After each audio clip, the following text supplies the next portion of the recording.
He's also the proprietor of Rounder Records, is a music publisher down in Boston, and he's a prolific baseball researcher and writer.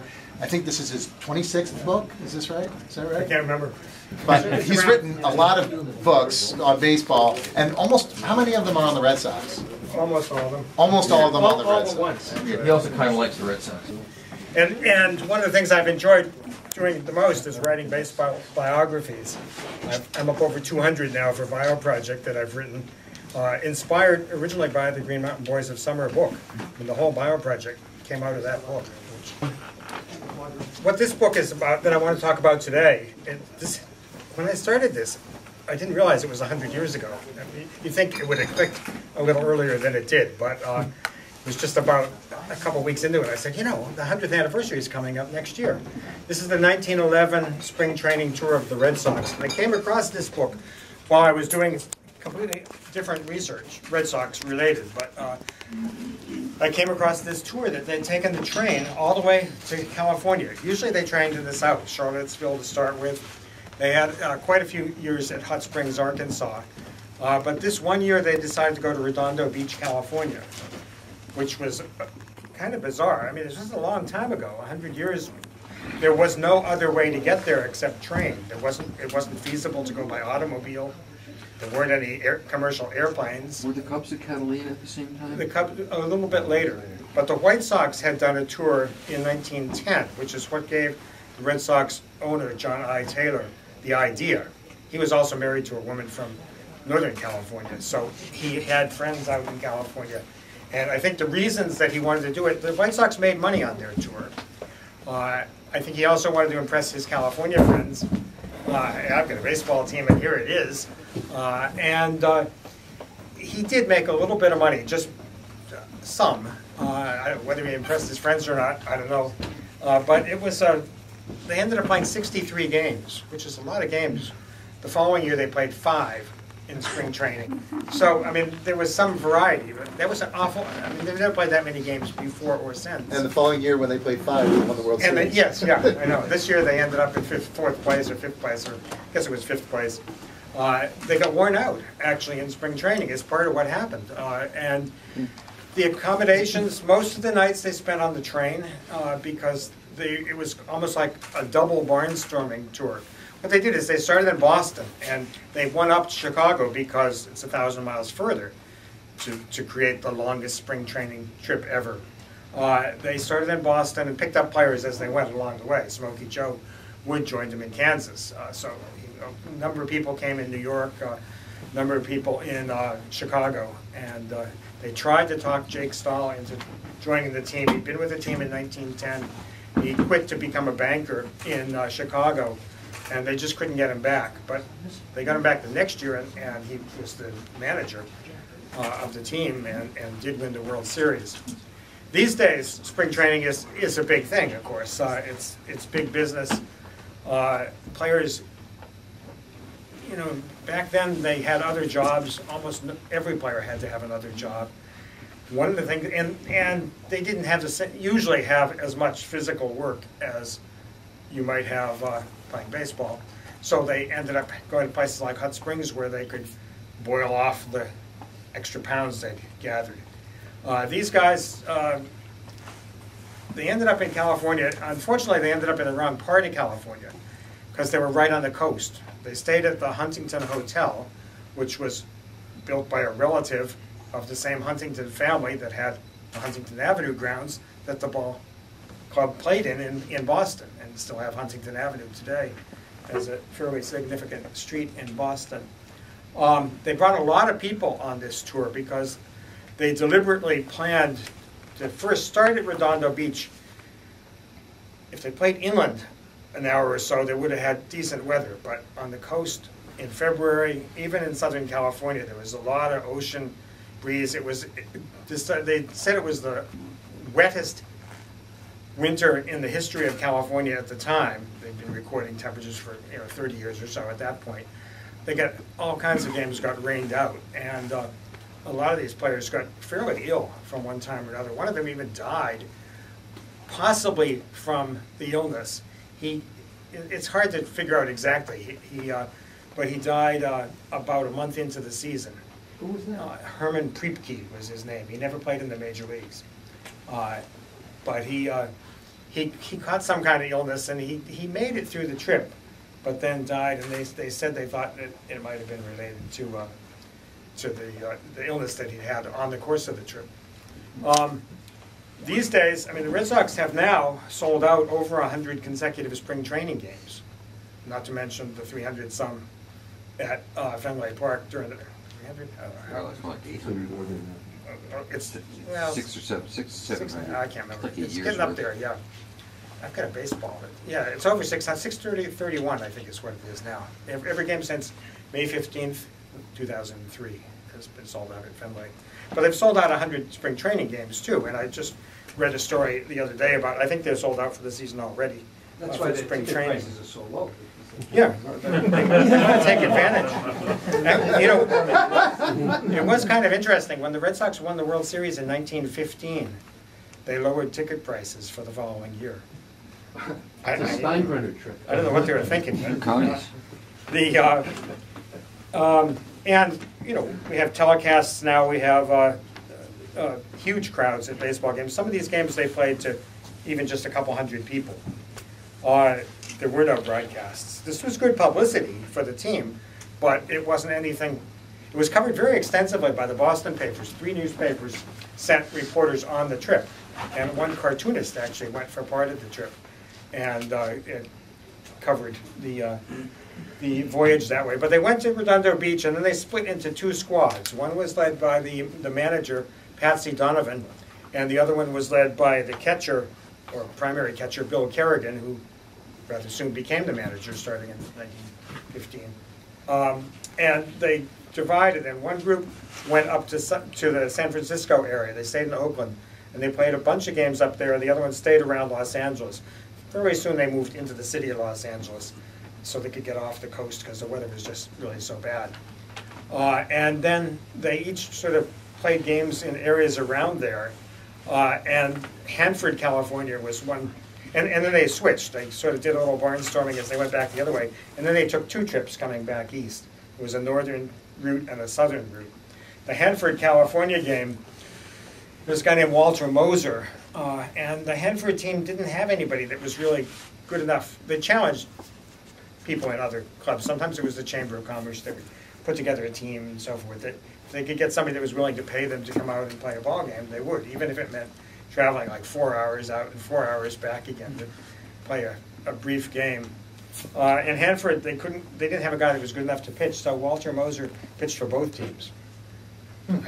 I guess he was a good example of a pitcher that didn't hit during a game because he couldn't. He was, you know. He was not a pitch guy either. I know. He won. Andy lost. Andy lost. Yeah. But it was. If it'd been a tie game, it would have been. I mean, Jack Coombs was one of the pitchers in the 23-inning complete game, right, in 1906, where he pitched against Joe Harris for 23 innings. Finally won the game. The most bizarre game, I mean, the Red Sox will never play another game in Ogden, Utah, I don't think. They'll probably never play another game in Pueblo, Colorado. St. Joseph, Missouri is even kind of unlikely. I got interested in this just because of all the places they had played. And I did make a list once of all the places the Red Sox have ever played baseball. They played in 43 of the 50 states. That's incredible. Right now. At the time, there weren't even 48 states because Arizona was not it was only the next year that Arizona got admitted to the union. So the games they played one game, I guess, in Arizona and Yuma, but it was the Arizona territory at the time. So they played outside the United States in one sense. But I want to get the Red Sox to some of the states they haven't been to yet, like Wyoming. I think they should do this. I mean, Elton John did it, right? They've got millions of dollars. I mean, you know, they can be America's team by being the first major league team to play in all 50 states. They've only got 7 to go. Are they leading? I don't know because I didn't track all the others, but they've got to be pretty close to that. I mean, this counts exhibition games, obviously. because you can't get there if you don't. But the states they haven't been to are Alaska, Hawaii, Idaho, Montana, North Dakota, Oregon, South Dakota, and Wyoming. Well, they could do that in a You week. sort of, you could. With our record company, George Thorogood went to 50 states and played 50 states in a row. He didn't take a single night off. He did a tour. Oh, my God. That he went to Alaska. Did he that destroy him? Went to Hawaii, Oh. flew to Alaska, Oh. and then just by road drove the whole rest of the country just to do it. The Red Sox played Tokyo recently, as you know. They played Havana, Cuba. They played a lot of places over the years. I went down to see them in Dominican Republic when they played the Astros, I think in the year 2000 and so forth. The team does sometimes get around, but it would just be nice to see them fill in. One thing that I did this book in 55 days. I had the idea to do it, and I said, "Boy, wouldn't it be great just to write up the story of all the games and so forth?" And the thing that made it possible was a group called the Society for American Baseball Research. Some of you may have heard of it. I looked at the itinerary, and then I went to the SABR directory on the website. Said, "Okay, St. Joseph's, Missouri. Have we got any? Joseph, Missouri. Have we got any members there? Oh, we do." I look up, 3 members. Okay, one of them is retired. Okay, maybe that guy's got some more time on his hands. Or somebody worked I didn't find anybody in Pueblo, but I found a guy in Denver that actually drove down to get some of the Pueblo newspapers and stuff. And somebody that's in education, or somebody that shows interest in book collecting. The different things you could look for in the directory and try to figure out who might be a good source. And I think only one person that I reached out to declined, and I didn't ask why. Was he a Yankee fan? I have no idea why. But and maybe just didn't have enough time or whatever. But there were 23 different members of SABR at different places along this road trip. Did research and sent me photocopies from the local newspapers, which is what I was looking for, because I had all the Boston newspaper coverage. I had access to what stories that were like in the Chicago Tribune as they were passed through Chicago going both ways. I got a lot of stories of color that way from the singing quartet that they developed on the trains as they were heading west, and later became a successful vaudeville act for 2 or 3 off seasons With Larry Gardner, in Boston. right? Hmm? Larry Gardner was part of the quartet. Yes, yeah, he was for a while, and Buck O'Brien and Not Fred. one of the other O'Briens. I looked up here, a couple things about Vermont that I flashed on earlier in the meeting today. First of all, when they were on March 1st, when they were in, it's going to be interesting sometimes if I remember, what did they do 100 years ago today, that type of thing. But on March 1st, they were in Los Angeles, and this surprised me because it was hard to travel back then. It was a big commitment to go to the West Coast. Ray Collins and Larry Gardner were invited to lunch at a local restaurant and feted by a group of 25 folks from Burlington, Vermont. I mean, that astonished me. Yeah. Burlington is not a huge metropolis, but 25 of them, It is to us. well, okay, but 25 of them made their way all the way out to California. Maybe they were a group, and that's how they all knew each other, but they invited Collins and Gardner to have lunch with them. I don't know what the population was at that point, but 20,000. in 1911? Okay, so that's not a If you huge. count, well. Yeah, So okay. Bill, Ray Collins, doesn't Ray Collins meet his wife Yeah. in Redondo Beach while he's out I there? didn't Wow. come across that, if that's Yeah. true. And there's a you're right. photograph in Green Mountain Boys of Summer, right? Really? Yeah. Hey, this is okay. great. Well, I wish I'd known that before I wrote the book. Lillian Lovely. Yeah, I guess. Remember her name was Lillian Lovely, and there's a photograph of her right. on. Lillian, Yeah. lovely. That's, Lane Loveland. John Henry's Williams' girlfriend was named Anita Lovely. I did look up to see if anything happened 100 years ago today. Well, not much. But tomorrow was when Collins and Gardner signed their contracts. They both went to Boston, and signed, they were holdout, the headline was "Holdouts Get Out of Wet." They came in undercover, I guess is what it means. Oh. And they both traveled to Boston and signed contracts with the president of the Red Sox. Wonder if they came down together. I think they did. Okay.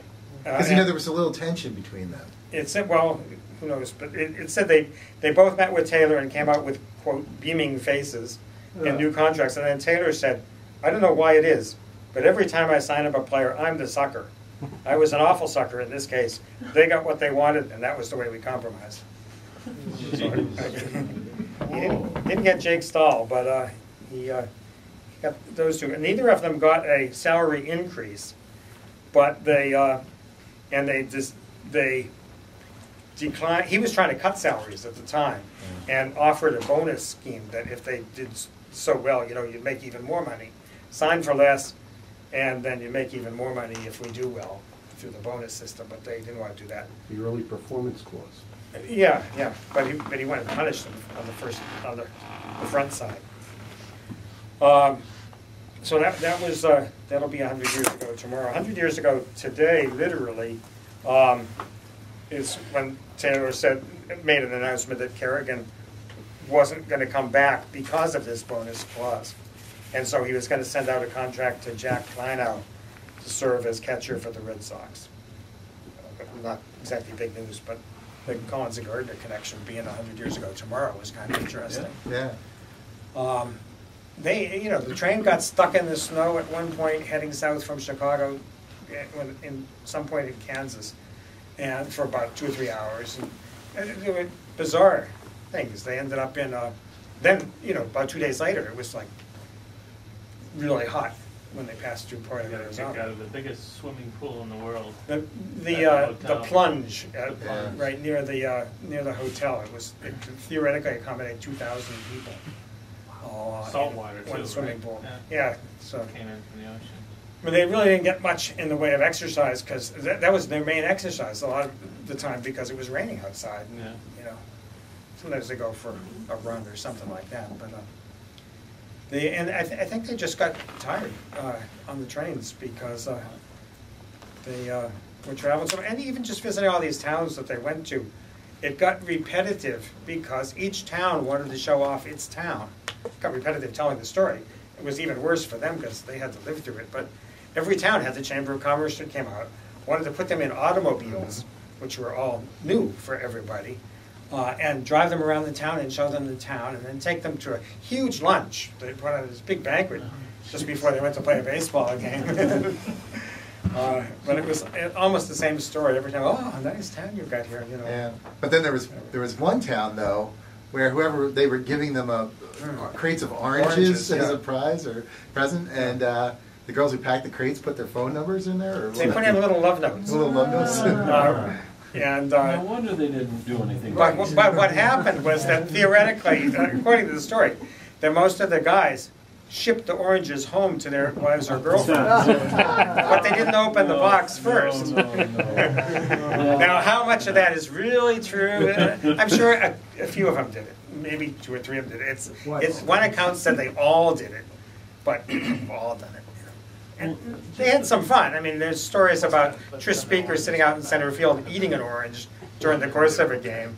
Jimmy Pierce on. Yeah, same